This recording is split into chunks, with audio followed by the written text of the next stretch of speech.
વ્યસની શિક્ષકો સામે શિક્ષણ વિભાગ દ્વારા લાલ આંખ કરવામાં આવી છે। શાળામાં પાન મસાલા ખાતા શિક્ષકો સામે પગલાં લેવાશે। શિક્ષણ વિભાગે રાજ્યના દરેક જિલ્લા શિક્ષણાધિકારીને પત્ર લખ્યો છે। પત્ર લખી શાળામાં પાન મસાલા ખાતા શિક્ષકો સામે પગલાં લેવા માટેના આદેશો આપ્યા છે। શિક્ષણના મંદિરમાં બાળકો વ્યસનના પાઠ ભણીને જાય તે લાંછન લગાવતી બાબત હોવાનું શિક્ષણ વિભાગનું કહેવું છે।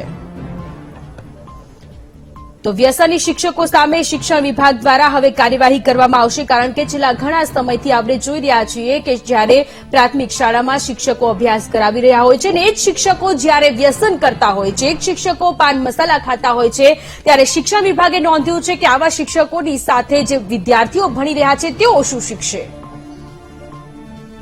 અપૂર્વા ફોનલાઈન પર જોડાયેલા છે। અપૂર્વા, સૌથી મોટો નિર્ણય અત્યારે લેવામાં આવી રહ્યો છે શિક્ષણ વિભાગ દ્વારા કે જે પણ શિક્ષકો પાન મસાલા ખાઈ રહ્યા છે અને શિક્ષકોને ભણાવી રહ્યા છે, બાળકો આવા શિક્ષકો પાસેથી શું શીખશે, તેમની સામે પગલાં લેવાના નિયમો।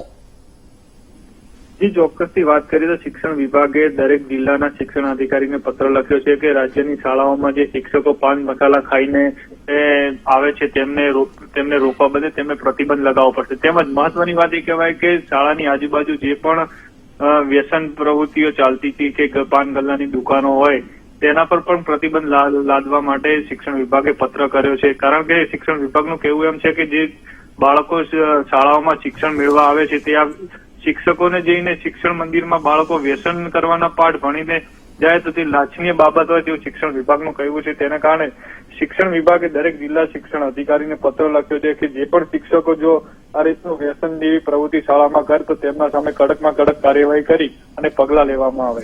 જી અપૂર્વા, આભાર તમામ વિગતો માટે।